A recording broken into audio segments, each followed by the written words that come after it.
Bonjour la famille, profitez de ce moment de détente avec des histoires pleines de charme, n'oubliez pas de vous abonner et de partager vos réflexions dans la section des commentaires. Aussi, cliquez généreusement sur le bouton j'aime car cela compte énormément pour nous. Veuillez vous installer confortablement, vous détendre et profiter alors que nous plongeons dans l'histoire. Une douce lumière chaude inondait le salon, illuminant les pastels délicats du papier peint et les ballons fantasques qui flottaient et se balançaient dans l'air. Une bannière éclatante, joyeux anniversaire, s'étendait sur un mur, ses coins légèrement de travers. L'odeur du gâteau à la vanille se mêlait à la plus subtile touche de fleurs fraîches. Chaque surface de table semblait recouverte de confettis ou d'une carte, et l'atmosphère générale rayonnait d'une joie tranquille. Claire se tenait au centre de la pièce, le cœur palpitant d'excitation. Elle approchait de la trentaine, enceinte de près de 8 mois, et l'éclat sur son visage était plus qu'un simple jeu de lumière. C'était l'éclat de l'anticipation, de l'espoir. Elle avait passé les derniers mois à planifier ce moment. Dans ses mains, elle berçait une petite boîte d'aspect ancien nouée d'un ruban bordeaux profond. Elle lissa sa robe sur son ventre et prit une profonde inspiration, essayant de calmer son pouls affolé. Son mari, Adrian, entra depuis le couloir. Il était fraîchement douché et vêtu d'un pantalon bien repassé et d'une chemise impeccable, ayant tout l'air de l'homme d'affaires prospère qu'il était. Il parcourut la pièce du regard avec ce que Claire espérait être de l'appréciation. Elle avait passé des heures à décorer, et elle voulait qu'il se sente spécial pour cet anniversaire, son premier depuis qu'ils avaient appris qu'elle attendait un enfant. Mais son expression était plus ennuyée que reconnaissante. « Joyeux anniversaire, chérie », dit Claire en s'avançant et en esquissant un sourire chaleureux. Son visage entier s'illumina lorsqu'elle parla, bien qu'une pointe de nervosité se lisait dans son regard. Le bébé bougea en elle, un doux rappel qu'elle n'était jamais vraiment seule. Adrian fit un demi-signe de tête et laissa son regard errer sur la bannière éclatante. « Merci. Tu n'avais pas besoin de faire tout ça. » Il y avait quelque chose dans son ton qui suggérait que ses efforts étaient inutiles, voire indésirables. Mais Claire tenta de l'ignorer. Elle voulait que cette journée soit joyeuse. Elle le conduisit à la table de la salle à manger où elle avait disposé un modeste repas.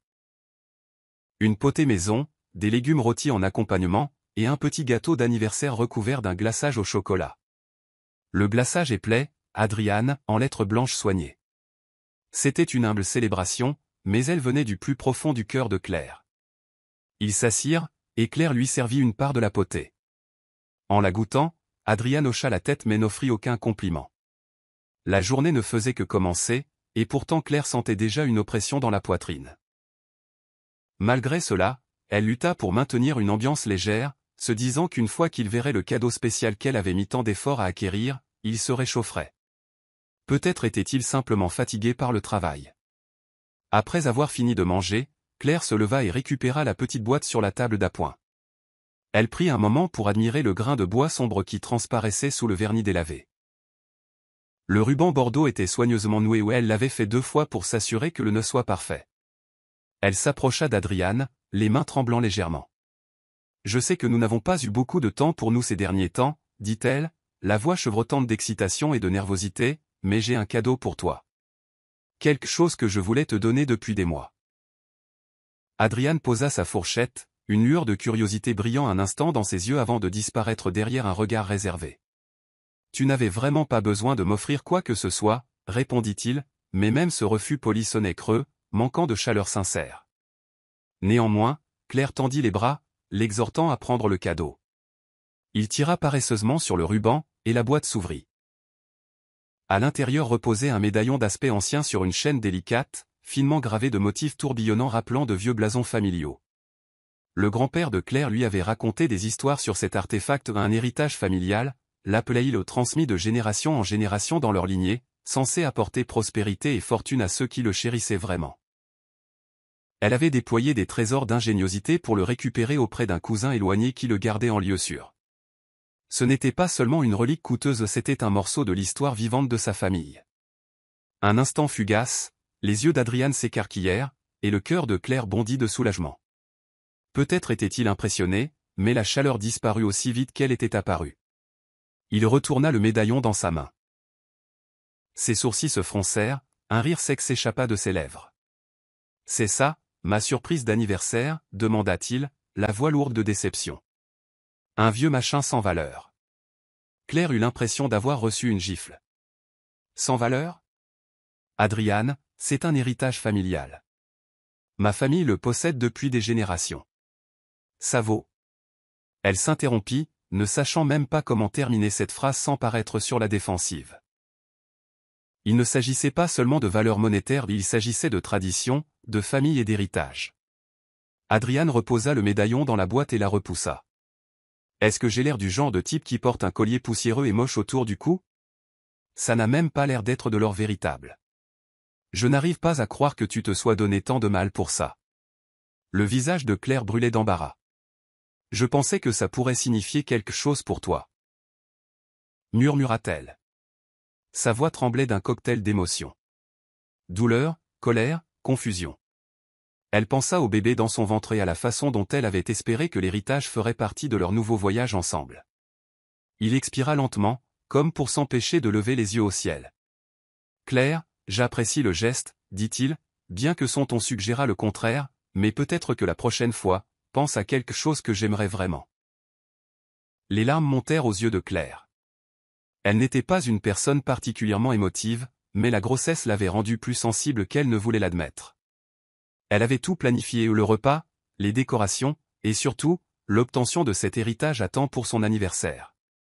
Elle voulait montrer à Adriane que leur famille, sa famille signifiait quelque chose de plus profond que des cadeaux superficiels. Elle l'avait imaginé souriant, fier de porter un trésor d'histoire. Au lieu de cela, il se moquait de sa valeur. Elle tenta de retenir ses larmes, mais c'était trop tard. Une s'échappa, glissant sur sa joue. Elle referma doucement la petite boîte et la serra contre sa poitrine. D'une voix tremblante de défaite, elle dit « Je suis désolée que ça ne te plaise pas ». Adriane se leva brusquement, repoussant sa chaise avec un crissement sur le parquet poli. « Je vais me coucher », annonça-t-il. « Merci pour le dîner, je suppose. » Claire le regarda s'en aller d'un pas furieux, tout son corps tendu par le choc. Les ballons flottaient au-dessus de sa tête, se moquant de ses efforts. À la seconde où elle entendit la porte de la chambre claquer, elle laissa ses larmes couler librement. Le bébé donna un coup de pied dans son ventre, un rappel poignant qu'elle n'était pas une seule personne à pleurer, mais deux. Si seulement Adriane pouvait comprendre ce que cela signifiait pour elle, ce que la famille signifiait. Pendant plusieurs minutes, elle resta là, seule, le scintillement de la lumière de la cuisine étant le seul mouvement dans l'espace silencieux. La bannière d'anniversaire la fixait, chaque lettre une cruelle plaisanterie sur la façon dont elle avait essayé de rendre cette journée spéciale. Finalement, elle replaça doucement l'héritage dans sa boîte et le remit sur la table d'appoint, se promettant de ne pas le jeter. Même si Adriane n'y voyait aucune valeur, elle savait qu'elle en voyait. Son cœur pesait lourd, mais il y avait aussi un germe de résilience. Elle éteignit les lumières, monta prudemment les escaliers et se prépara à ce qu'elle espérait n'être qu'un moment passager de méchanceté. Elle était loin de se douter que ce n'était que la première fissure dans le vernis fragile de leur mariage. Un présage d'une trahison bien plus profonde qui se tramait déjà dans son dos. La lumière du matin filtrait à travers les rideaux voilés de leur chambre. Claire se réveilla avec une douleur sourde aux tempes, reste des larmes de la nuit dernière s'accumulant sous ses yeux sous forme de poche. Elle jeta un coup d'œil à l'espace vide à côté d'elle. Adriane était un lève-tôt, généralement parti courir ou déjà à mi-chemin du bureau au moment où elle ouvrait les yeux. Elle sortit du lit avec précaution, berçant son ventre tout en se dirigeant vers la salle de bain. En s'aspergeant le visage d'eau, elle s'arrêta pour se regarder dans le miroir. Le reflet qui la fixait portait l'épuisement de la déception, ses yeux habituellement brillants maintenant cernés de chagrin. Avec un soupir tremblant, elle tenta de rassembler un peu d'optimisme. Il était probablement juste fatigué ou stressé, se dit-elle, essayant de faire taire la voix lancinante qui lui disait que la nuit dernière n'était pas un événement isolé. En bas, elle trouva un mot sur le comptoir de la cuisine. L'écriture soignée d'Adriane disait « Avait une réunion matinale. Ne m'attends pas ce soir. J'ai un pot avec des clients. » Aucune excuse, aucune mention des paroles dures de la nuit dernière. Claire laissa tomber le mot. Elle s'occupa à préparer du thé et un petit déjeuner léger, bien que son appétit fût quasi inexistant. Les jours se transformèrent en une semaine de conversations guindées. Adriane semblait distant, plus que d'habitude, et Claire ressentait un malaise croissant. Elle pensait que ce n'était qu'une mauvaise passe, certaine qu'une fois le bébé arrivé, les choses s'amélioreraient. De temps en temps, elle lui demandait s'il aimerait passer du temps ensemble. Peut-être un film ou une promenade dans le quartier, mais il avait toujours une excuse. Appel professionnel, échéance, ou il avait simplement besoin d'espace. Un après-midi tardif, peu de temps après l'anniversaire désastreux, elle le trouva dans le salon, tapant furieusement sur son ordinateur portable. Elle rassembla son courage. « Adrian » commença-t-elle doucement, s'asseyant avec précaution sur le canapé en face de lui. « Pouvons-nous parler de ce qui s'est passé pour ton anniversaire ?» Il leva à peine les yeux de son écran. « À quel sujet ?» Elle déglutit. « Tu avais l'air contrarié par le cadeau. Et nous sommes si distants depuis. Je veux juste m'assurer que tout va bien. » Il ferma finalement son ordinateur portable, mais l'expression de son visage n'était pas plus rassurante que ne l'avait été sa frappe distraite.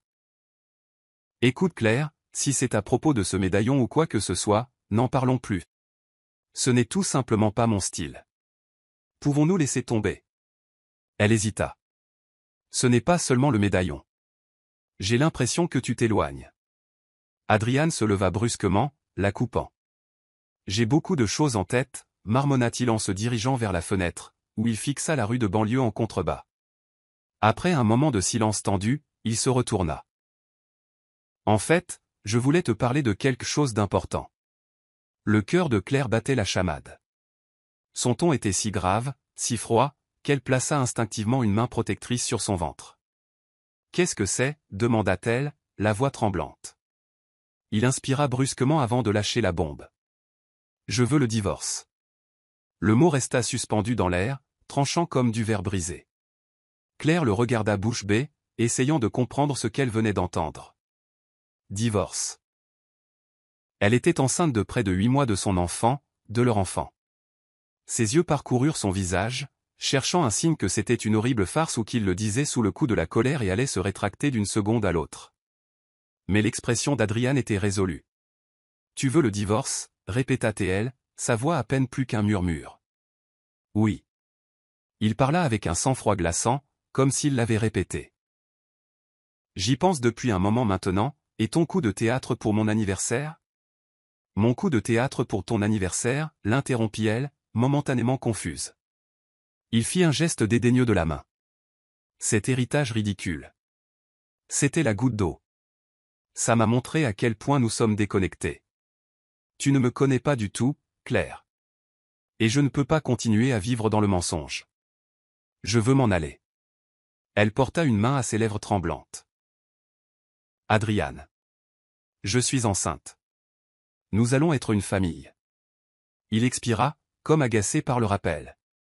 Oui, c'est une autre chose. Tu m'as dit que tu voulais des enfants, et je pensais que moi aussi, mais je réalise que non. Pas avec toi, en tout cas. Ces mots la blessèrent plus profondément qu'elle n'aurait jamais cru possible. Le choc laissa place à une douleur lancinante dans sa poitrine, si intense qu'elle crut qu'elle allait s'effondrer. Elle tenta de ravaler ses larmes, déterminée à ne pas craquer devant lui. « Comment peux-tu dire ça ? Comment peux-tu nous faire ça, à notre enfant ?» Adrian passa une main dans ses cheveux, un geste qui aurait pu paraître attachant autrefois mais qui ne soulignait maintenant que son impatience. « Écoute, je suis désolé si ça semble dur, mais j'ai pris ma décision. Nous pouvons régler les détails à l'amiable. Nous n'avons pas besoin de faire une scène. » L'esprit de Claire tourbillonnait, et pendant quelques instants, elle ne dit rien. Tout l'espoir qu'elle avait eu pour leur avenir, élever leur enfant ensemble, construire une famille stable, s'effondrait sous ses yeux.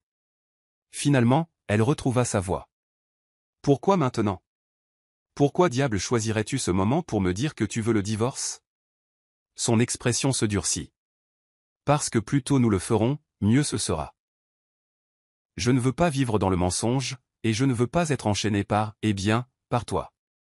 Finissons-en. » Elle tenta de se lever, ses jambes tremblant si fort qu'elle dut s'agripper au dossier du canapé pour se soutenir. « Quand as-tu prévu ça ?» Adrian évita son regard. « Ça n'a pas d'importance. Disons simplement que j'y réfléchis depuis des mois. » Avec une clarté soudaine, Claire sentit qu'il pourrait y avoir plus que cela, quelqu'un d'autre. Mais elle ne put se résoudre à demander. Elle n'était pas sûre de pouvoir supporter d'entendre la vérité à voix haute. Au lieu de cela, elle croisa son regard avec autant de dignité qu'elle put rassembler. Si c'est ce que tu veux, je ne me battrai pas, dit-elle doucement, tout son corps tremblant. Ses sourcils se haussèrent légèrement, s'attendant peut-être à une explosion plus dramatique. Bien. Je suis content que nous puissions rester civilisés. Je demanderai à mon avocat de t'envoyer les papiers.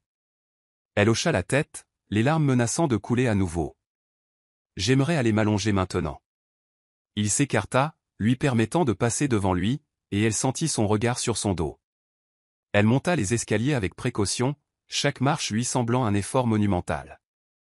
Dans la chambre, elle s'assit sur le bord du lit, fixant le vide autour d'elle. Elle pensa à l'enfant qui grandissait en elle et plaça ses 2 mains protectrices sur son ventre. Elle lutta pour maîtriser ses émotions, pour garder sa respiration régulière pour le bien du bébé. Son père lui avait dit un jour, une femme forte garde son sang-froid, surtout quand le monde s'attend à ce qu'elle s'effondre. Elle tenta de puiser dans cette force maintenant, bien que chaque parcelle d'elle-même se dissolvait dans le chagrin. En bas, la porte d'entrée claqua, signalant le départ d'Adriane. Claire avait sa réponse, il avait planifié cela, se préparant à la quitter avant même qu'elle ne lui donne cet héritage. Le cadeau n'était qu'une excuse commode pour finaliser sa décision. À cet instant, elle réalisa que, aussi douloureux que ce fut, elle ne supplierait pas. S'ils considéraient leur mariage, leur futur enfant, comme un fardeau, alors elle ne le voulait pas non plus dans cet avenir. Pourtant, le chagrin était insupportable. Elle avait du mal à penser aux aspects pratiques, où elle vivrait, comment elle survivrait financièrement. Mais un fait restait clair comme le jour, elle endurerait. Pour elle-même, et pour la vie qui grandissait en elle. Elle ferma les yeux, les larmes s'échappant finalement et roulant sur ses joues. Silencieusement, elle pleura le mariage qui était mort sous ses yeux, le partenaire qui était devenu un étranger, et l'innocence qu'elle avait perdue en croyant qu'il construisait quelque chose de durable. Pourtant, même dans cette obscurité, elle sentit une petite braise de résilience brûler. Elle n'était pas seule. Elle avait son enfant. Et peu importe à quel point les choses semblaient désastreuses maintenant, elle trouverait un moyen d'avancer. Claire fixait la pile de papiers de divorce soigneusement dactylographiés devant elle, sa vision se brouillant. Le cabinet d'avocat était stérile, mur blanc, mobilier moderne, et une seule plante en pot dans un coin qui semblait trop verte pour être réelle. Même l'air sentait la paperasse et le café. Elle avait à peine dormi depuis des jours, fonctionnant en pilote automatique pour faire tout ce qu'Adriane exigeait afin que ce processus ne s'éternise pas. Adriane était assis de l'autre côté de la table, accompagné de son avocat, un homme nommé Monsieur Hawkins, qui arborait une expression de détachement poli. Claire n'avait pas d'avocat présent, elle ne pouvait pas s'en payer un. Elle avait été assez naïve pour espérer l'équité, la compassion, de l'homme qui fut autrefois son mari aimant. Elle serra ses documents, ses mains tremblant. Selon les termes décrits, Adriane paierait le strict minimum de pension alimentaire. Les détails de la pension alimentaire pour l'enfant étaient passés sous silence, sans véritable plan pour les réexaminer avant la naissance du bébé. Claire avait plaidé pour plus de sécurité pour l'enfant, mais Adriane avait insisté pour qu'il règle cette question plus tard, affirmant que c'était compliqué. En regardant le règlement final, elle sentit une vague écrasante de désespoir. C'était si peu, à peine assez pour le loyer et les produits de première nécessité. Elle se demandait comment elle s'en sortirait une fois le bébé arrivé. Pourtant, comme l'avocat d'Adriane l'avait souligné d'un ton impassible, elle avait signé un contrat de mariage à une époque meilleure, n'imaginant jamais qu'elle aurait besoin de protection contre l'homme qu'elle aimait. Adriane tapota son stylo sur la table polie. « Alors, sommes-nous d'accord » demanda-t-il d'un ton sec. Claire réprima l'envie de crier, de lui jeter les papiers au visage et de lui demander comment il pouvait faire ça. Mais au lieu de cela, elle hocha simplement la tête. Elle n'allait pas prolonger ce cauchemar. « Oui. » murmura-t-elle. « Nous le sommes. » Monsieur Hawkins lui tendit un stylo et lui indiqua où elle devait signer. Elle bougea mécaniquement, griffonnant son nom sur chaque ligne qu'il lui montrait. Chaque signature lui donnait l'impression de signer un morceau de son cœur, de ses rêves. Quand elle eut terminé, elle repoussa les papiers. Adriane signa à son tour, griffonnant son nom sans hésitation. Il jeta un coup d'œil à Claire, et pendant un bref instant, elle vit quelque chose vaciller dans ses yeux, du regret, ou peut-être juste de l'inconfort. Puis, aussi rapidement, ce fut parti, remplacé par cette attitude glaciale qu'elle en était venue à redouter. Monsieur Hawkins rangea la paperasse en une pile soignée. Le divorce sera finalisé par le tribunal d'ici quelques semaines, les informa Teil. Vous recevrez tous les deux des copies du jugement définitif. Claire réussit à hocher la tête. Adrian repoussa sa chaise et se leva, ajustant les poignets de son costume. Je crois que nos affaires sont conclues, dit-il sans la regarder. Elle rassembla son sac à main, se levant avec précaution également. Son ventre lui semblait lourd, à la fois physiquement et émotionnellement.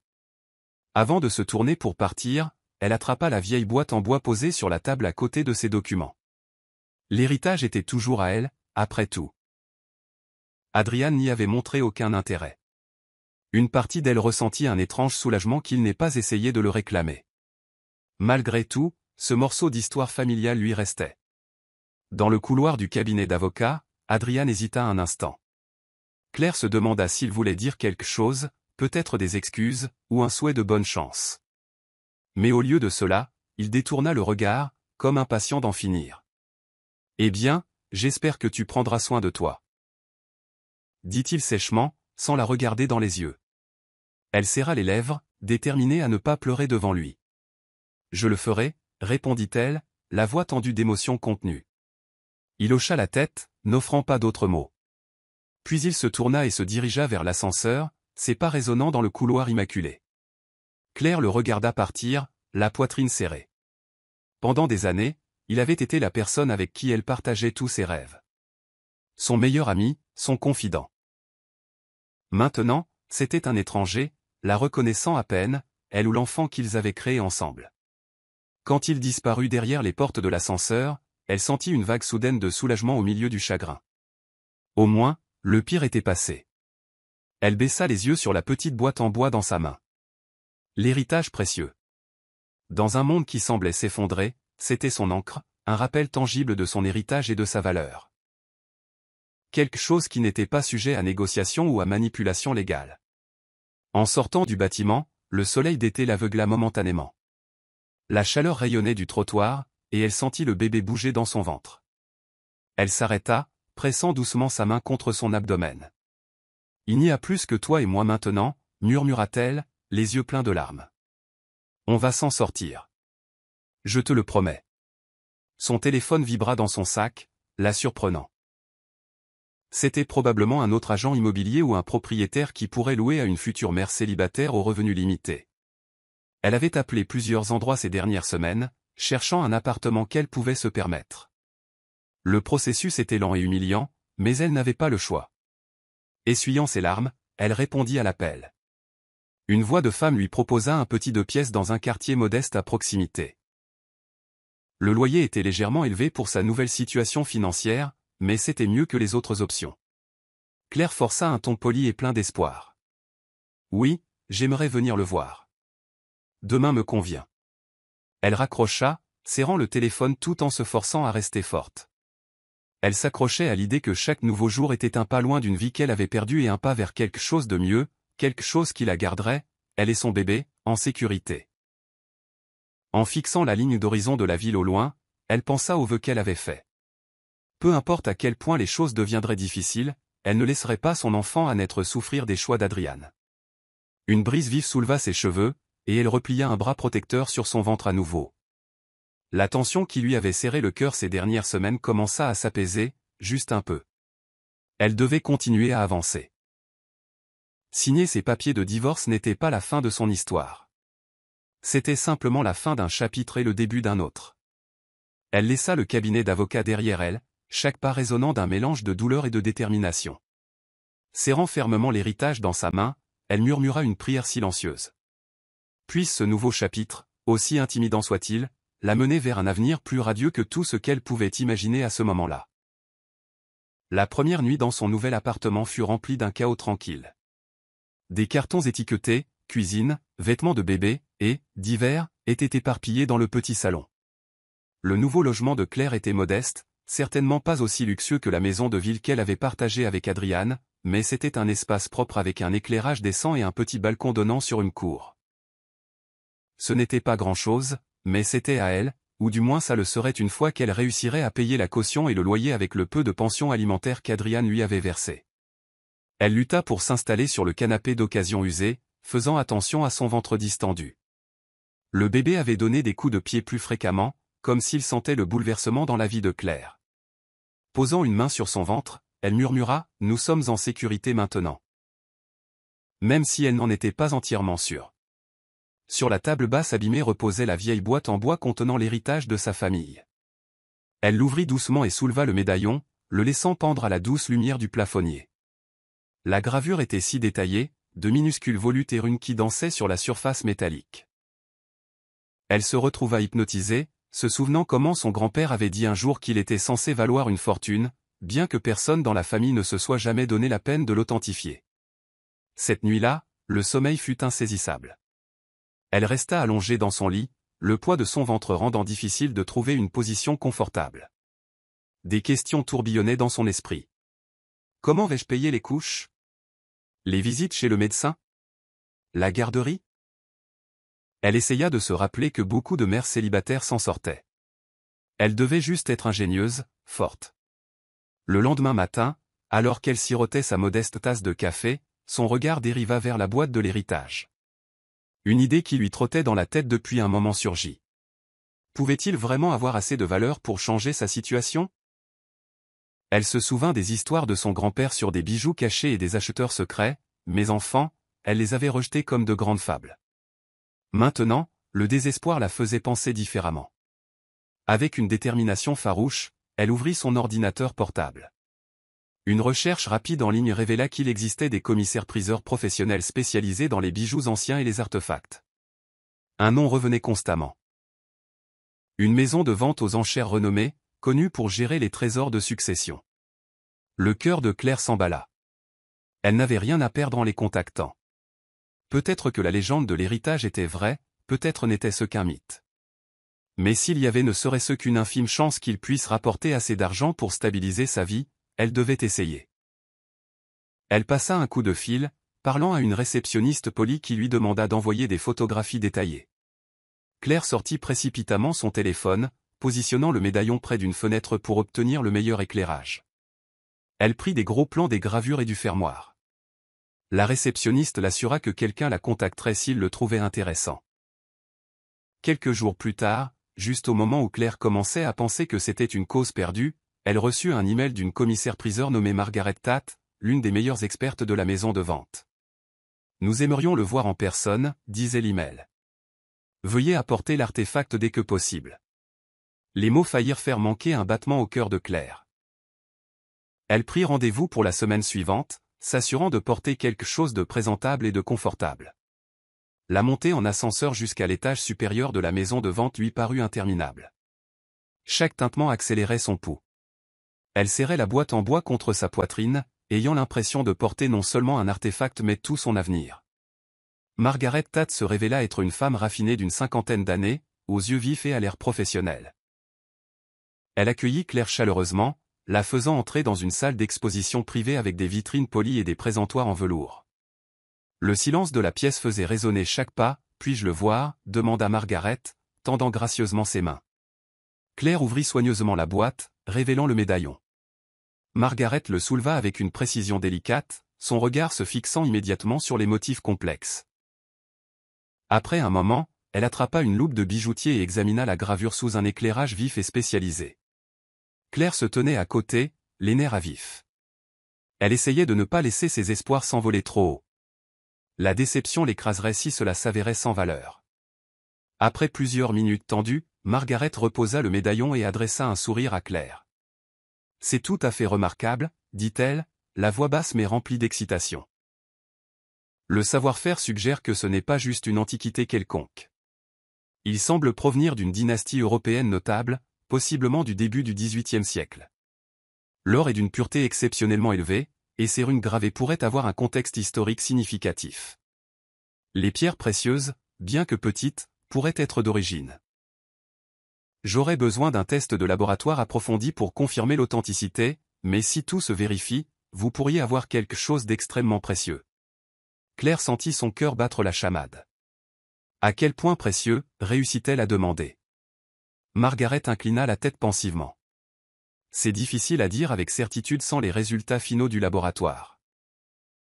Mais s'il est aussi rare que je le soupçonne, et si l'histoire derrière peut être vérifiée, nous pourrions parler de millions. Millions. Le mot résonna dans l'esprit de Claire comme une cloche. Elle dut s'appuyer contre le comptoir pour se stabiliser. Le bébé donna un coup de pied en elle, et elle posa une main sur son ventre, riant presque de l'absurdité de la situation. Elle avait vécu dans une quasi-pauvreté, luttant avec le loyer, alors qu'une fortune potentielle reposait cachée dans une vieille boîte en bois. Margaret commença à expliquer les étapes suivantes. Une expertise officielle, une authentification par des experts en histoire, et la programmation d'une vente aux enchères très médiatisée si tout se vérifiait. Cela prendrait quelques semaines, peut-être un mois, pour finaliser tous les détails. Claire, toujours sous le choc, hocha rapidement la tête, submergée par ce revirement soudain. En sortant, Margaret offrit une dernière réassurance. Si l'artefact est authentique, nous nous occuperons de l'intérêt médiatique. C'est le genre d'histoire qui captive l'imagination du public. Un héritage caché redécouvert par une jeune mère courageuse. Il pourrait atteindre un prix encore plus élevé s'il est commercialisé correctement. Claire serra la boîte dans ses bras, ayant l'impression de descendre de montagnes russes. En retournant dans les rues animées de la ville, elle scruta la circulation, les gens, les immeubles imposants. Tout lui semblait surréaliste, comme si elle voyait le monde avec de nouveaux yeux. L'air avait un goût plus frais, le soleil semblait plus chaud, et pour la première fois depuis des semaines, elle ressentit quelque chose qui ressemblait à de l'espoir.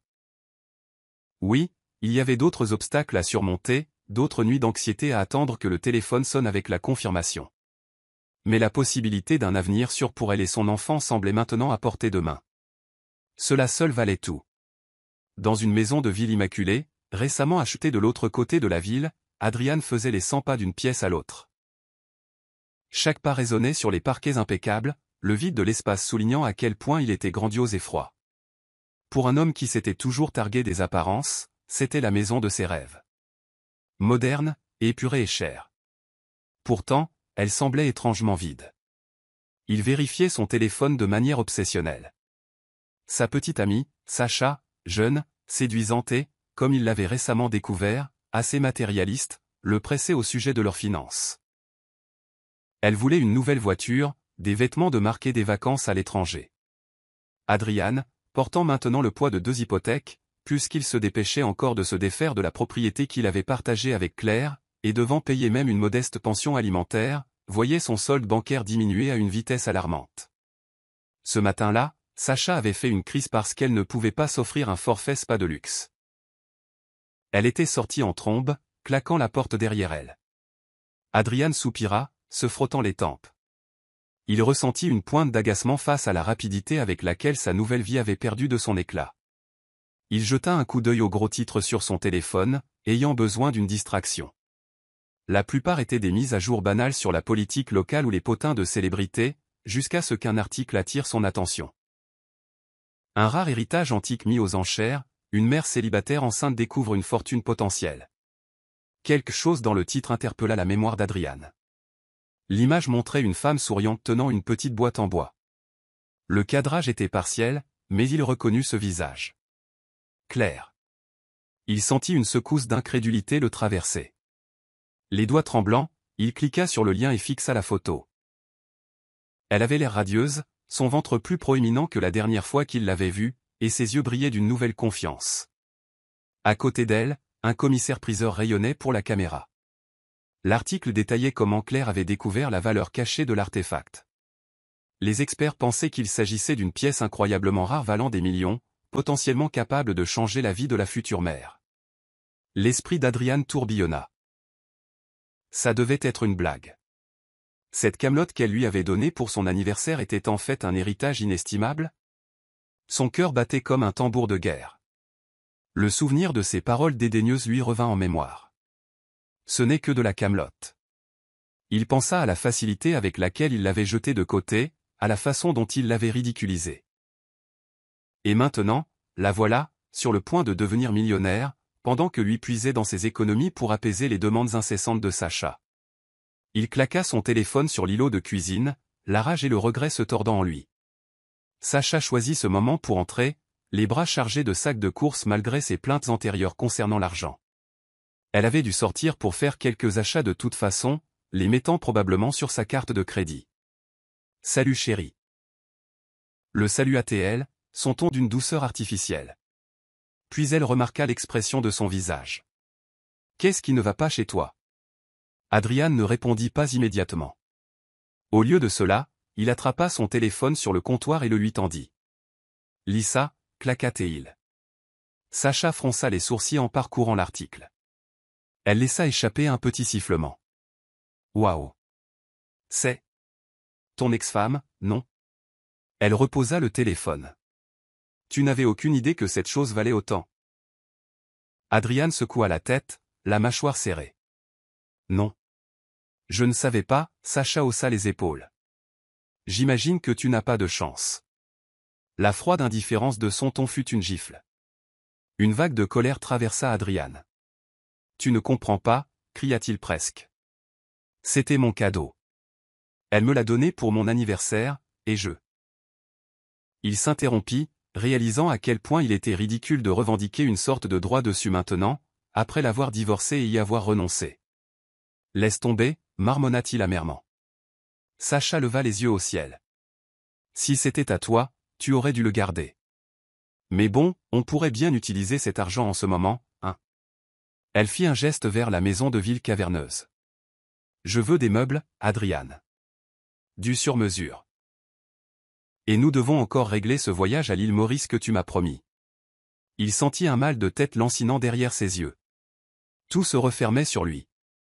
L'hypothèque, les exigences de Sacha, la connaissance que le trésor sur lequel il avait craché aurait pu résoudre tous ses problèmes financiers. La lourdeur du regret s'installa dans sa poitrine comme une pierre. Dans les jours qui suivirent, la couverture médiatique de la découverte de Claire s'intensifia. Les réseaux sociaux bourdonnaient d'admiration pour la mère célibataire enceinte qui avait trouvé une fortune cachée. Même les talk-shows reprirent l'histoire, louant sa persévérance et son intelligence. Adrian tenta de tout ignorer, mais chaque notification ou reportage lui semblait un coup de poing dans l'estomac. Pendant ce temps, les exigences de Sacha se multipliaient. Elle voulait un plus grand dressing, une meilleure voiture, des vacances plus extravagantes. Son insatisfaction face aux finances d'Adrian était évidente. Et ils se disputaient constamment. Il se surprenait à regarder les chiffres de son compte en banque tard dans la nuit, réalisant avec une terreur croissante qu'il se dirigeait vers la ruine s'il continuait à ce rythme. Un soir particulièrement mauvais, il confronta Sacha dans le salon. « Tu dois freiner tes dépenses », dit-il fermement, les bras croisés sur la poitrine. Elle ricana, rejetant ses cheveux par-dessus son épaule. « Excuse-moi. Ne commence pas à me blâmer parce que tu es fauché. Peut-être que si tu avais un travail plus lucratif, ou si tu ne payais pas cette stupide pension alimentaire. » Stupide pension alimentaire, répéta-t-il, une secousse de colère faisant monter sa voix. C'est de la mère de mon enfant que tu parles. Sacha ricana, levant les yeux au ciel. Comme si tu t'en souciais quand tu as divorcé d'elle. Ne te prends pas pour un saint maintenant. Elle attrapa son sac à main et se dirigea vers la porte. Je sors, annonça-t-elle. Ne m'attends pas, Adrian s'affaissa sur le canapé alors que la porte claquait. Il passa ses mains dans ses cheveux, sentant la douleur familière du regret se tordre dans ses entrailles. Dans le salon faiblement éclairé, il revit mentalement toutes les fois où Claire avait essayé de faire fonctionner leur mariage, les douces façons dont elle lui avait tendu la main, et comment il l'avait repoussée. Maintenant, à la place de sa chaleur et de son affection sincère, il se retrouvait avec une partenaire qui ne le valorisait que pour son portefeuille. Il alluma la télévision, essayant de noyer ses pensées. Comme par hasard, la chaîne diffusait la rediffusion d'un talk-show matinal, mettant en vedette nul autre que Claire. Elle se tenait sur une petite scène, reconnaissant gracieusement les louanges de l'animateur. La légende en dessous indiquait, une mère célibataire courageuse s'apprête à vendre aux enchères un héritage inestimable. Adrian regardait, fasciné. Elle avait l'air posée et confiante, bien loin de la femme en larmes dont il se souvenait au cabinet de l'avocat. La voir maintenant, radieuse dans une simple robe qui soulignait sa grossesse, remua quelque chose en lui. Une affection longtemps enfouie, teintée lourdement de remords. L'animateur demanda, « Qu'est-ce que ça fait de savoir que vous pourriez devenir millionnaire du jour au lendemain ?» Claire sourit doucement, baissant les yeux sur son ventre. « Honnêtement, c'est surréaliste, mais je suis juste reconnaissante. Je veux m'assurer que mon bébé ait un avenir sûr. Je veux investir judicieusement et peut-être même aider d'autres parents célibataires. Si cela peut se transformer en quelque chose de bien qui profite à plus que moi seul, j'appellerais ça une bénédiction. Adriane éteignit la télévision, incapable de supporter la douleur dans sa poitrine. Elle était tout ce qu'il avait autrefois aimé. Gentille, déterminée, compatissante. Et il l'avait rejetée comme si elle n'était rien. Maintenant, elle était sur le point d'entrer dans une vie de confort et de reconnaissance, tandis qu'il se démenait pour apaiser les demandes incessantes de Sacha. Le regret le rongeait, un compagnon constant dans les nuits qui suivirent. Ses pensées revenaient sans cesse à Claire. Une petite partie irrationnelle de lui espérait qu'elle pourrait encore lui pardonner, qu'elle pourrait encore lui offrir un rôle dans son nouveau succès. Parce que, autant qu'il détestait l'admettre, il réalisait qu'il n'avait jamais vraiment cessé d'avoir besoin d'elle. Mais en regardant la maison de ville vide et les factures qui s'accumulaient, il se demanda s'il n'était pas déjà trop tard. Claire s'épanouissait, et il était laissé pour compte avec rien d'autre qu'un profond sentiment croissant de dégoût de soi. La maison de vente aux enchères bourdonnait d'anticipation. Des participants bien habillés trinquaient avec des coupes de champagne, tandis que des collectionneurs et des historiens murmuraient à voix basse au sujet du célèbre héritage qui allait être mis aux enchères. Claire, assise dans un fauteuil moelleux près du devant, tentait de calmer ses nerfs à vif. Son ventre, maintenant à son 9e mois, la faisait fréquemment bouger pour trouver du confort. Margaret Tate se tenait à ses côtés, lui offrant un sourire rassurant. « Ça y est » dit Margaret doucement, lui serrant gentiment l'épaule. « Quoi qu'il arrive, respirez.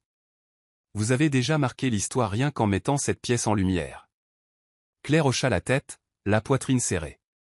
Elle regarda la mer de visages, certains curieux, d'autres prédateurs, et certains simplement là pour le spectacle.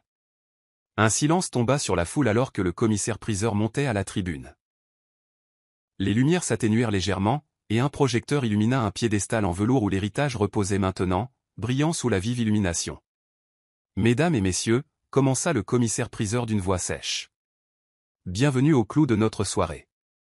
Nous avons ici un rare médaillon du XVIIIe siècle, que l'on pense lié à une importante lignée européenne. Le savoir-faire est inégalé, et sa valeur historique a été authentifiée de manière indépendante. Les enchères commencent à $1 million. Entends-je 1 million ? Une volée de plaquettes s'éleva dans les airs. Le cœur de Claire bondit. 1 million. Comme ça, le chiffre qu'elle n'avait jamais imaginé avoir été déjà sur la table. Son souffle se coupa alors que le commissaire-priseur augmentait le prix par tranche de $100 000. Les chiffres montèrent rapidement. 1 100 000. 1 200 000. 1 500 000. 1 800 000. Claire retenait son souffle, ses paumes moites.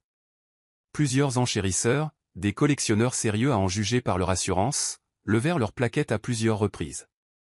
Au moment où l'enchère dépassa les 2 millions, des halètements résonnèrent dans la salle. Claire jeta un coup d'œil à Margaret, qui sourit simplement d'un air entendu, comme pour dire « je vous l'avais dit ». À 2 500 000, la salle tomba dans un silence tendu. Le commissaire-priseur scruta la foule, le marteau en suspens. Une fois. 2 fois. Puis un nouvel enchérisseur au fond de la salle leva sa plaquette. 3 millions. La foule éclata en murmures. Les yeux de Claire s'écarquillèrent. C'était au-delà de ses rêves les plus fous. La guerre des enchères continua. 3 100 000. 3 200 000. 3 500 000. Un autre silence tomba à 3 700 000 lorsque le plus offrant refusa d'augmenter davantage. Une fois. 2 fois. Vendu à 3 700 000 $. Déclara le commissaire-priseur, abattant le marteau avec un bruit sec et décisif. Des applaudissements emplirent l'air, et les flashs des photographes illuminèrent la scène. Claire sentit le monde ralentir, son souffle tremblant d'un soulagement et d'une joie écrasante. Elle était, en l'espace de quelques minutes, millionnaire. Margaret conduisit Claire dans une pièce adjacente, où elles remplirent les documents nécessaires.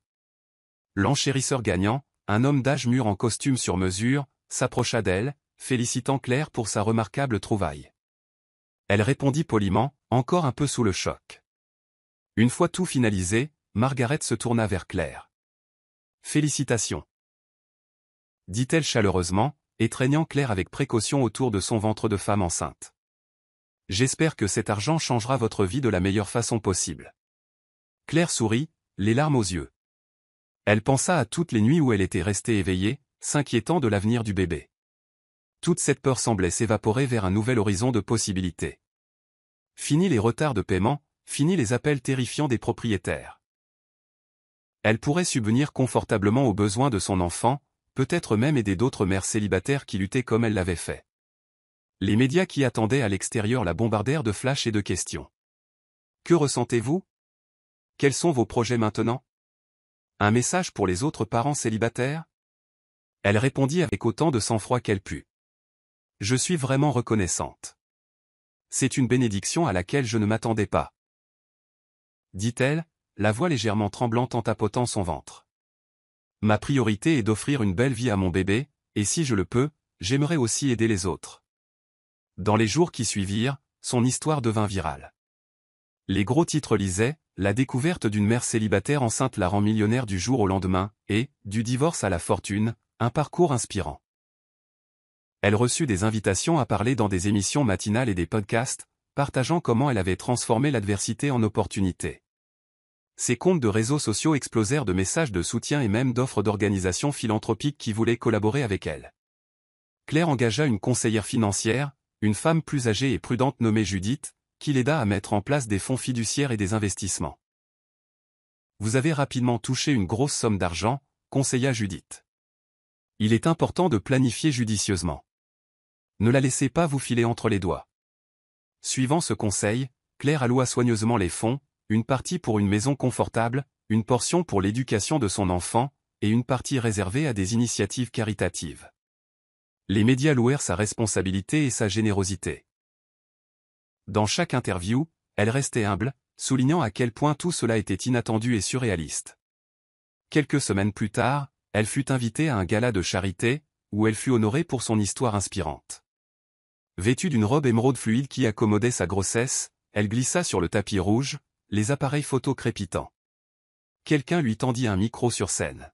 « Je ne suis personne de spécial », dit-elle au parterre de philanthropes et de célébrités. « Je suis juste quelqu'un qui a réalisé que la vie peut changer en un instant. Je veux utiliser ce changement dans ma vie pour aider les autres, en particulier les mères célibataires qui se sentent piégées ou seules. Parce que j'ai été là, et je sais ce que ça fait. » Ces mots résonnèrent dans toute la salle, accueillis par des applaudissements retentissants. Au fond d'elle, elle imaginait Adrian regardant cela se dérouler. La verrait-il? Comprenait-il ce qu'il avait gâché? La vieille douleur persistait, mais elle ne ressentait plus le chagrin brut qui l'avait autrefois consumé. Maintenant, elle se concentrait sur la construction d'une vie remplie de joie et de sécurité. Pour elle et son enfant. Alors qu'elle quittait le gala, son téléphone émit un bip avec un SMS d'un numéro inconnu. « Félicitations, Claire. Tu mérites tout cela et plus encore. » Pas de signature. Elle soupçonna que c'était peut-être un ami, ou même un inconnu. Quoi qu'il en soit, elle ressentit une vague de contentement. S'éloignant dans une voiture avec chauffeur, elle contempla les lumières de la ville, l'énergie tourbillonnante de la vie qui continuait autour d'elle. Elle posa ses mains sur son ventre, sentant son bébé bouger, et murmura « On l'a fait ». L'avenir lui semblait radieux et vaste, un terrain inconnu qu'elle était enfin prête à explorer. Il était minuit passé quand Adrian se retrouva seul dans le spacieux salon de sa maison de ville, un verre de whisky à moitié vide sur la table basse. L'absence de Sacha était flagrante, elle était partie après une autre dispute explosive, criant quelque chose sur le fait qu'il ne pouvait pas suivre son style de vie. L'écho de la porte claquant résonnait encore à ses oreilles. Il attrapa la télécommande et zappa sans but. Chaque chaîne semblait lui rappeler Claire d'une manière ou d'une autre, soit en couvrant l'histoire de sa vente aux enchères, soit en rediffusant un extrait d'elle lors d'un récent événement caritatif. Il essaya de l'ignorer, mais les mots d'un animateur de talk show percèrent sa brume. À suivre, une interview exclusive avec Claire Reynolds, la mère célibataire autrefois en difficulté qui a découvert un héritage de plusieurs millions de dollars. Restez à l'écoute pour une histoire de résilience et d'espoir. L'estomac d'Adrian se noua. Dans un moment de curiosité torturante, il ne changea pas de chaîne. Il regarda Claire, arborant un sourire serein, discuter de ses projets pour son enfant à naître et des projets philanthropiques qu'elle lançait. Le public applaudit, charmé par sa grâce et son humilité. Sa poitrine se serra d'émotions contradictoires, envie, regret, désir. Il se souvint du temps où l'éclat dans ses yeux lui était destiné et comment il l'avait rejeté. Maintenant, elle était une sensation, et il était seul dans une maison de ville froide, avec un compte en banque qui diminuait et une relation au bord de l'effondrement. Alors que l'interview se terminait, il but le reste de son whisky, la brûlure ne faisant rien pour apaiser le nœud dans sa gorge. Il avait besoin d'argent, et vite. Ses affaires avaient pris un mauvais tournant. Il avait été trop partagé entre Sacha et sa vie personnelle pour maintenir le succès qu'il avait autrefois. Le coup de grâce arriva lorsque Sacha lui envoya un SMS depuis un salon huppé, annonçant qu'elle en avait fini avec cette vie et menaçant de le quitter s'il ne lui offrait pas l'amélioration luxueuse qu'elle estimait mériter. Le désespoir le rongeait. Il se surprit à jouer avec son téléphone, faisant défiler ses contacts jusqu'à atteindre le nom de Claire. Il ne l'avait pas supprimé, bien qu'il se soit dit maintes fois qu'il aurait dû. D'un doigt tremblant, il appuya sur appeler. Ça sonna 4 fois avant que sa voix familière ne réponde. Légèrement endormi. Allô? Le souffle d'Adrian se coupa. C'était surréaliste de l'entendre à nouveau après tant de mois. Claire, réussit-il à dire, la voix rauque. C'est moi. Silence. Il l'imagina serrant son téléphone, la surprise ou même la colère vacillant en elle. Finalement, elle parla. Pourquoi m'appelles-tu, Adrian? Il tenta de paraître décontracté, mais le désespoir transpirait.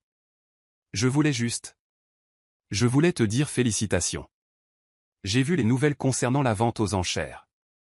C'est incroyable. Sa voix était méfiante. Merci. J'apprécie. Il chercha ses mots. Des excuses dansaient sur le bout de sa langue, mais elles sonnaient creux. Au lieu de cela, il demanda platement, « Comment te sens-tu? Tu dois être proche de ton. » Elle soupira. Je vais bien. Le bébé va bien. C'est tout? Adrian ravala la boule dans sa gorge. Écoute, je veux m'excuser. Je sais que je n'ai pas été là pour toi, ni pour le bébé. Les choses se sont compliquées. Mais j'aimerais me rattraper si je le peux. Un rire doux et amer lui échappa. Compliqué. C'est une façon de le dire. Adrian, je vais bien maintenant. Je ne vois pas ce que tu pourrais faire pour te rattraper de tout. Il grimaça à ces mots mais insista. Claire? Je suis désolé. J'étais un idiot. J'étais aveugle. Adrian, le coupa TL. Il est tard. Je suis fatigué. Et honnêtement, je ne vois pas l'intérêt d'en discuter. Je passe à autre chose. Les larmes piquèrent au coin de ses yeux. S'il te plaît Claire, écoute-moi juste. Pourrais-je te voir?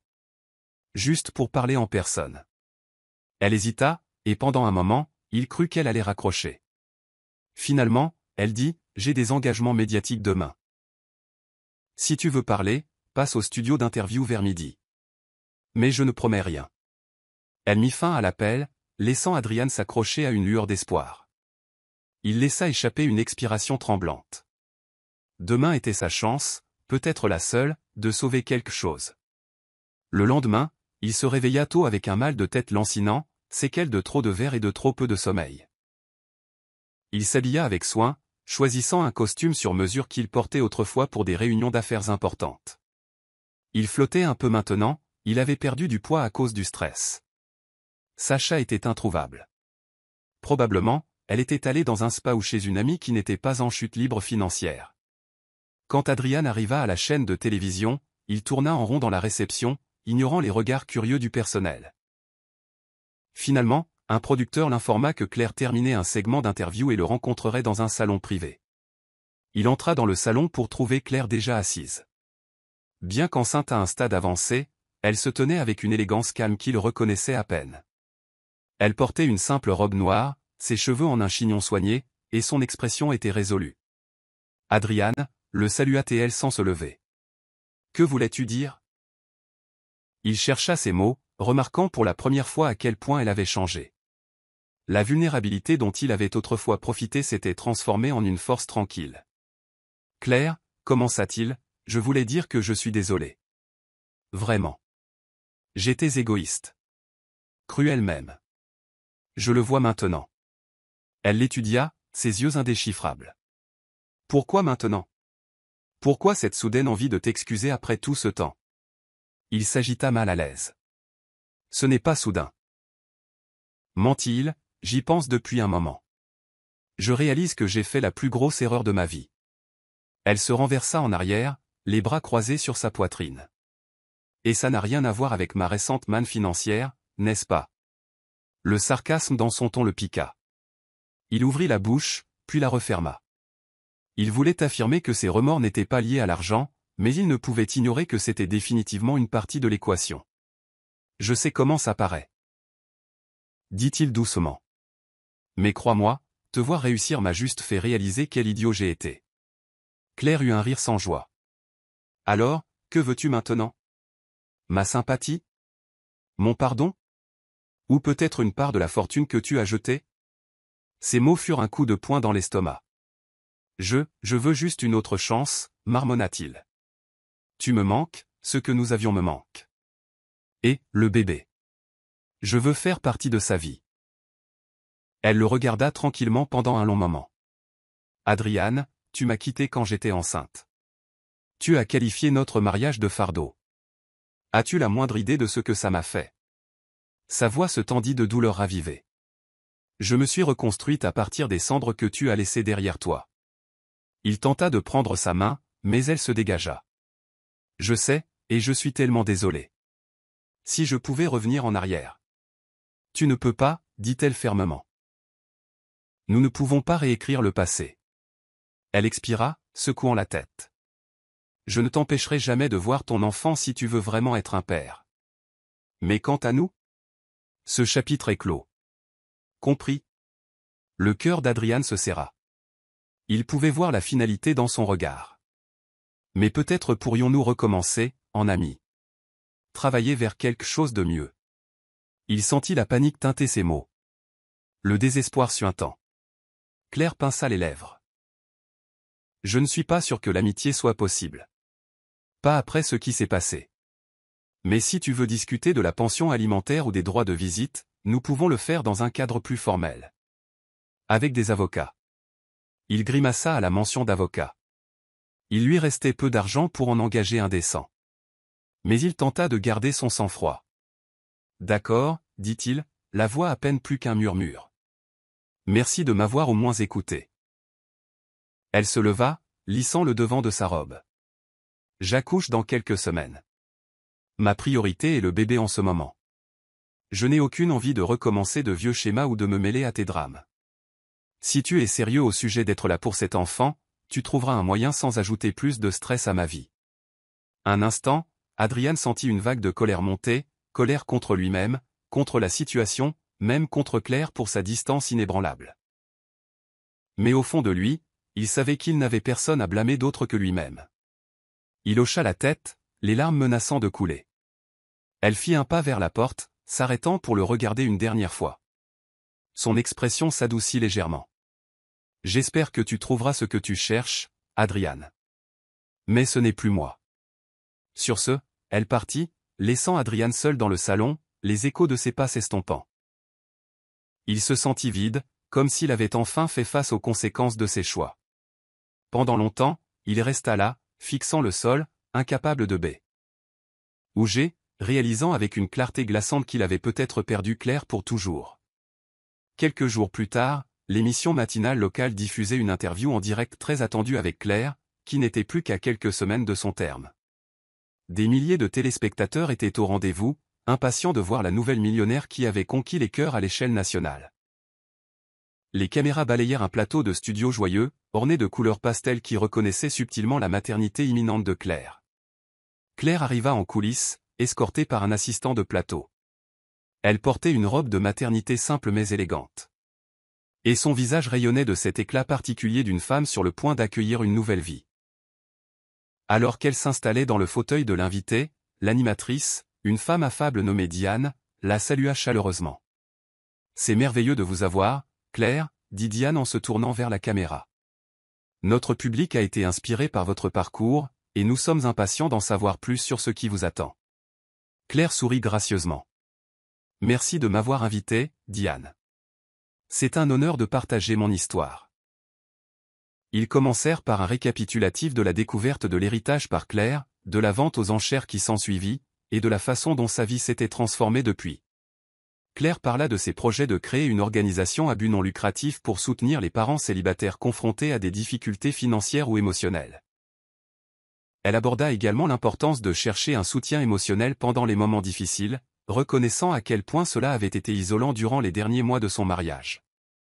L'interview se déroulait sans accroc, jusqu'à ce que quelque chose change dans l'énergie du studio. Une agitation au bord de la scène attira l'attention de tous. Diane marqua une pause, la confusion visible dans ses yeux, alors qu'une silhouette montait sur le plateau sans y être invitée. Des halètements parcoururent le public du studio alors qu'Adriane émergeait, l'air débraillé et tendu. Adriane laissa échapper Claire, ses sourcils se haussant d'alarme. Elle jeta un coup d'œil à l'équipe de production, qui semblait tout aussi surprise. Diane couvrit son micro, chuchotant d'urgence au régisseur de plateau, mais les caméras continuaient de tourner. Adriane leva les mains comme pour montrer qu'il ne voulait aucun mal. « Je suis désolé, dit-il d'une voix tremblante. J'ai dû venir ici. J'ai besoin de dire quelque chose. » Diane, l'air prise au dépourvu, tenta de reprendre contenance. « Monsieur, c'est une émission en direct. Nous ne nous attendions pas à... » « Je sais », l'interrompit Adriane en déglutissant difficilement. Il se tourna vers Claire, les yeux brillants de larmes. « S'il te plaît, laisse-moi juste parler. » Le studio devint silencieux, à l'exception de la respiration étouffée des spectateurs. Le visage de Claire montrait un mélange de choc, de colère et d'inquiétude. Elle fit un signe de tête hésitant à Diane, accordant à Adriane la chance de parler. Il s'avança, se concentrant sur Claire. « Je suis tellement désolé, commença-t-il, la voix brisée. Envers toi, Claire. Envers notre enfant. J'ai fait la pire erreur de ma vie quand je suis parti. J'ai été perdu depuis. » Les jointures de Claire blanchirent sur les bras de son fauteuil. Elle ne répondit pas immédiatement, et le silence était palpable. Adriane continua, se tournant brièvement vers le public comme pour essayer de... « Je sais que je ne mérite pas le pardon, mais je veux que tout le monde sache que je regrette chaque chose blessante que j'ai faite, chaque choix négligent que j'ai fait. » Il regarda de nouveau Claire, les larmes coulant librement maintenant. « Tu me manques. L'idée que nous élevions notre enfant ensemble me manque. Et je sais qu'il est trop tard, mais je devais le dire à voix haute. Je suis désolé. » Les caméras capturèrent les visages stupéfaits des membres du public. Certains semblaient compatissants, d'autres sceptiques. Claire inspira lentement, son cœur battant la chamade. Elle jeta un rapide coup d'œil à Diane, qui semblait désemparée. « Pourquoi fais-tu ça ?» demanda finalement Claire, sa voix tremblant d'émotion contenue. « Pourquoi ici ? Pourquoi maintenant ? Je t'ai donné une chance de parler en privé. » Adriane écarta les bras dans un geste désespéré. « Parce que j'avais besoin que le monde entende à quel point je suis désolé. J'avais besoin que tu saches que je ne suis pas seulement après ton argent ou que j'essaie de gâcher ton moment. J'ai besoin que tu me crois. » Un silence s'abattit sur la foule. Claire sentit des centaines d'yeux sur elle, attendant sa réponse. Elle lutta pour garder son sang-froid, les larmes menaçant de couler. « Adriane, commença-t-elle doucement, je comprends le regret. Mais la douleur que tu m'as causée, que tu nous as causée, ne disparaît pas parce que tu t'excuses en direct à la télévision. » Ses épaules s'affaissèrent. « Je sais. Mais s'il y a quoi que ce soit que je puisse faire pour faire partie de la vie de notre enfant, quoi que ce soit, je t'en supplie, laisse-moi. Je ferai tout ce qu'il faudra. » Une seule larme glissa sur la joue de Claire. Elle le regarda longuement, l'homme qu'elle avait autrefois aimé, le père de son enfant à naître, se tenant maintenant devant elle dans un spectacle public de remords. Une partie d'elle voulait s'effondrer sous le poids des vieux souvenirs, mais une autre partie était devenue plus forte en son absence. Elle expira, se tournant vers la caméra et le public. « Je ne suis pas sans cœur, dit-elle, la voix chevrotante d'émotion. Je ne t'empêcherai jamais de voir ton enfant si tu veux vraiment être un parent. Mais la confiance est quelque chose qui se mérite, et tu as brisé la mienne. Des excuses publiques ne réparent pas ça. » La franchise brute de sa voix remua le public du studio. Une vague de légers applaudissements se répandit parmi eux. Une affirmation de sa résolution.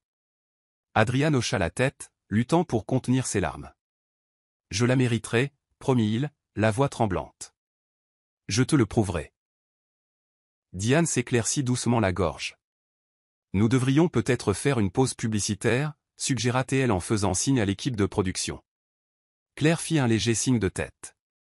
Les lumières de la scène s'atténuèrent, et le personnel se précipita pour escorter Adrian. Elle remarqua à quel point il avait l'air épuisé, les yeux creux, les épaules affaissées de défaite.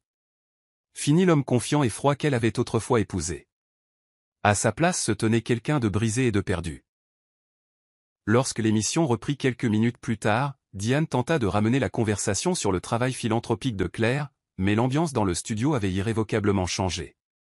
Claire fit de son mieux pour se recentrer, parlant de son organisation à but non lucratif, mais sa voix tremblait, recevant une ovation debout du public, la félicitant pour son sang-froid face à une telle détresse émotionnelle. Elle réussit à esquisser un sourire fatigué, reconnaissante pour le soutien. Pourtant, à l'intérieur, elle avait l'impression que son cœur avait été arraché. En coulisses, elle se reposa dans un coin tranquille, une couverture enroulée autour de ses épaules. L'un des producteurs s'approcha, lui tendant une bouteille d'eau. C'était intense, murmura-t-il avec sympathie. Ça va? Elle hocha la tête, pressant une main sur son ventre. Le bébé avait donné des coups de pied furieux, comme pour refléter son trouble. Ça ira, répondit-elle doucement. J'ai juste besoin d'un moment. Elle se renversa contre le mur, laissant ses yeux se fermer. Le visage larmoyant d'Adrian restait gravé dans son esprit. Malgré sa colère et la trahison, une petite voix en elle se demandait s'il était vraiment repentant. Mais elle savait qu'il ne fallait pas laisser ce doute faire dérailler sa paix durement gagnée. Pour l'instant, sa priorité était la vie qui grandissait en elle, et le nouveau but qu'elle avait trouvé en aidant les autres.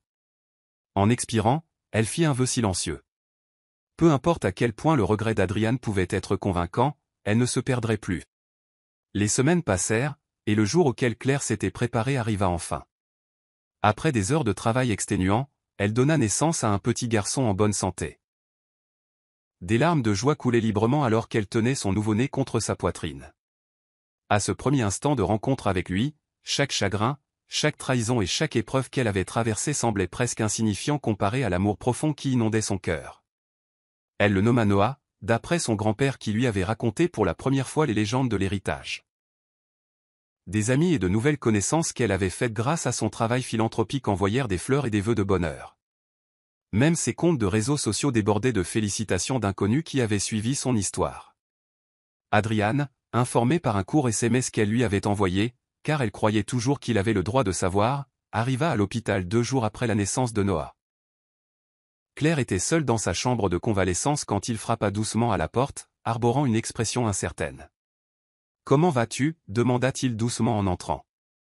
Il portait un petit bouquet de marguerites, leurs pétales blancs légèrement fanés par la chaleur extérieure. Claire ne cacha pas son épuisement. Des cernes nombraient ses yeux, et ses cheveux étaient tirés en arrière en une queue de cheval désordonnée. Pourtant, une lueur sereine émanait d'elle. Elle caressa la tête du bébé endormi. Fatiguée, répondit-elle honnêtement, sa voix neutre. Mais heureuse. Les yeux d'Adrian se portèrent sur le nouveau-né. Est-ce? C'est lui? Elle hocha la tête. Noah. Il s'approcha du berceau avec précaution, contemplant son fils avec un mélange complexe d'admiration et d'appréhension. Après une longue pause, il s'éclaircit la gorge. Puis-je le tenir? Claire hésita. Son instinct protecteur s'enflamma, mais elle vit un désir sincère dans les yeux d'Adrian. À contre-cœur, elle hocha la tête et souleva doucement Noah, le plaçant dans les bras d'Adrian. Il tint le nourrisson maladroitement, comme s'il avait peur de le casser, mais un doux sourire se dessina sur ses lèvres. « Il est magnifique » murmura Adrian, les larmes perlant au coin de ses yeux. « Il te ressemble comme 2 gouttes d'eau. » Claire le regarda, son cœur se serrant d'un tourbillon confus d'émotions. Elle laissa le moment s'éterniser, donnant à Adrian une brève chance de créer des liens avec son fils, mais sa voix devint ensuite froide. « Tu devrais savoir. Nous allons bien sans toi. Ne t'attends pas à ce que les choses changent entre nous. » Il leva les yeux, la douleur gravée sur son visage. « Je sais. Je voulais être ici. Pour lui. Elle reprit doucement Noah dans ses bras. Si tu veux vraiment être un père, il y a des démarches légales que nous pouvons entreprendre. Tu peux faire partie de sa vie financièrement et avec des visites programmées. Mais quant à moi, elle marqua une pause, trouvant la fermeté dans sa voix. J'ai tourné la page, Adrian. Ta place dans ma vie est terminée. Il ferma les yeux en hochant la tête. Je comprends. Un court silence gêné suivit, rompu par une infirmière qui entra avec les médicaments de Claire. Adrian tendit les marguerites à Claire, marmonnant un au revoir. Elle le regarda partir, ses émotions embrouillées. Malgré le chagrin discret de le voir, elle se sentait convaincue de faire ce qu'il fallait en maintenant des limites. Plusieurs jours plus tard, Claire était à la maison avec son nouveau-né, s'adaptant aux nuits blanches et à l'amour débordant qui accompagnait la maternité. Elle avait engagé une nounou à temps partiel pour pouvoir continuer certaines de ses activités philanthropiques, mais Noah était son monde maintenant. La nouvelle chambre d'enfant, décorée dans des tons doux de bleu et de blanc, était bien loin de l'appartement exigu où elle avait autrefois envisagé de ramener son enfant. Grâce à ces investissements judicieux, ils avaient une maison confortable dans un quartier sûr. Un après-midi, alors qu'elle allaitait Noah, son téléphone sonna. C'était Adrian. Contre son meilleur jugement, elle répondit, son ton méfiant. Claire, dit-il, la panique évidente dans sa voix. J'ai besoin de ton aide. Elle fronça les sourcils. Qu'est-ce qui ne va pas? Il hésita, comme honteux de l'admettre. Je suis en crise financière. Sacha a vidé mes ressources et m'a quitté. Je suis en retard sur mes paiements hypothécaires, et j'ai à peine de quoi maintenir mon entreprise à flot. Je pensais? Peut-être que si je pouvais juste emprunter un peu d'argent. Claire sentit une vague d'indignation. Tu veux que je te tire d'affaire? Sérieusement? Sa voix tremblait de rage. Il balbutia. Ce ne serait pas juste pour moi. Je suis le père de ton enfant, après tout. Si je coule. Elle le coupa d'un rire glacial. Le père de mon enfant qui m'a abandonné pendant ma grossesse, qui s'est moqué de mon cadeau d'héritage, et qui ne montre des remords qu'après que je sois devenu millionnaire. Tu as un sacré culot. Son ton devint désespéré. Claire, s'il te plaît. Je sais que j'ai tout gâché. Mais nous avons eu une vie ensemble autrefois. Et toi? Moi quoi, claqua-t-elle, je tiens à toi. Plus maintenant. Ma priorité, c'est Noah. Si tu ne peux pas régler ta vie, c'est ton problème. Je ne suis pas ton filet de sécurité. Le silence pesa sur la ligne. Finalement, Adrian marmonna une malédiction à voix basse. J'imagine que je le mérite. Puis la ligne se coupa. Claire fixa son téléphone. Le cœur battant. Noah laissa échapper un petit gémissement, sentant son agitation. Elle le berça doucement, inspirant pour se calmer. Elle s'attendait à ce qu'Adrian puisse s'abaisser à cela, mais l'entendre sonnait toujours comme une trahison.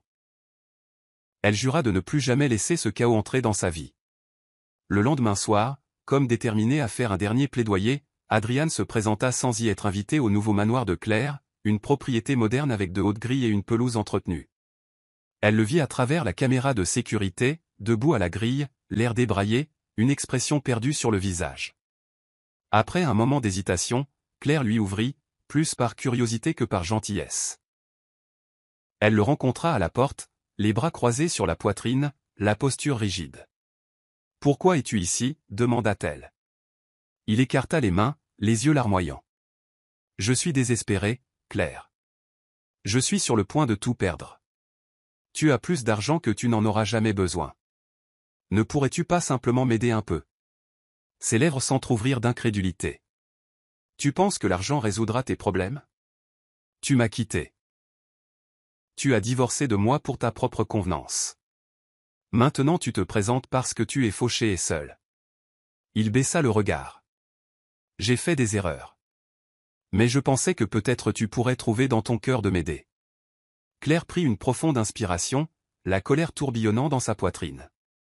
Elle recula, l'invitant à entrer dans le grand hall. Elle pouvait presque entendre l'écho de la vie qu'ils avaient eue autrefois, mais ces jours étaient révolus. « Regarde autour de toi, dit-elle, la voix basse et contrôlée. Cette maison, la sécurité, la chambre d'enfant, tout cela est pour moi et notre enfant. J'utilise le reste de mes ressources pour aider d'autres parents célibataires qui ont besoin d'une chance de survivre. Tu ne fais plus partie de ce tableau, Adriane. Son expression s'effondra. Alors c'est ça? Tu vas juste me repousser? Elle réprima des larmes de frustration. N'ose pas me faire passer pour la méchante ici. C'est ton karma. J'ai tourné la page, et tu devrais faire de même. Je ne te donnerai pas un centime. Si tu es sérieux au sujet d'être un père, tu trouveras comment subvenir aux besoins de cet enfant au lieu de me supplier pour de l'argent. La vérité de ces paroles resta suspendue entre eux. Un gouffre infranchissable. Le visage d'Adriane rougit, les larmes montant. Avec un soupir tremblant, il tourna les talons et partit, les épaules voûtées comme si le poids du monde pesait sur lui. Claire se tenait dans l'embrasure de la porte, le regardant partir, un flot d'émotions tourbillonnant en elle. Elle pressa une main sur son cœur. Cela semblait définitif, comme la dernière porte se refermant sur les vestiges de leur passé commun. En retournant dans sa maison, elle murmura une prière silencieuse de gratitude pour avoir trouvé la force de passer à autre chose. Dans les semaines qui suivirent, des rumeurs circulèrent selon lesquelles Adrian avait été contraint de vendre sa maison de ville à perte. Le départ de Sacha l'avait laissé avec des dettes de cartes de crédit croissantes, et son entreprise autrefois florissante s'effondra sous une mauvaise gestion et le fardeau de prêts impayés. Discrètement, sans tambour ni trompette, il s'installa dans un modeste appartement en périphérie de la ville, bien loin du luxe qu'il affichait autrefois. Tard un soir, Adrian était assis sur un canapé usé dans cet appartement exigu, fixant d'un air absent la télévision vacillante. Des cartons à moitié emballés et des papiers éparpillés laissaient deviner sa vie désorganisée. Une seule ampoule au plafond projetait des ombres dures sur le papier peint qui se décollait. L'air sentait légèrement le moisi, et le seul bruit était le faible bourdonnement du réfrigérateur dans la minuscule kitchenette. Alors qu'il zappait distraitement, un visage familier apparut à l'écran, Claire. Elle prononçait un discours lors d'un événement caritatif fastueux, un sourire radieux aux lèvres alors qu'elle tenait Noah dans ses bras. La voix de l'annonceur louait Claire pour l'ouverture d'un nouveau refuge pour mères célibataires, entièrement financé par son organisation à but non lucratif. Des applaudissements retentirent en arrière-plan alors que le visage de Claire remplissait l'écran. Adrian coupa le son de la télévision, incapable de supporter le son de sa voix triomphante alors que sa propre vie était en ruine. Mais il ne pouvait détacher ses yeux de l'image. Elle avait l'air confiante, joyeuse et épanouie au tout ce qu'il n'était pas. Des larmes piquèrent ses yeux alors qu'il se rappelait le moment où elle lui avait tendu cette boîte d'héritage pour son anniversaire, son visage rayonnant d'espoir et d'amour. C'est à ce moment-là que j'aurais pu tout changer. Pensa-t-il misérablement. Et j'ai tout gâché. Il se souvint du jour où il l'avait regardée sortir du cabinet de l'avocat, la petite boîte d'héritage à la main. Son sourire narquois de soulagement d'être enfin débarrassé d'elle.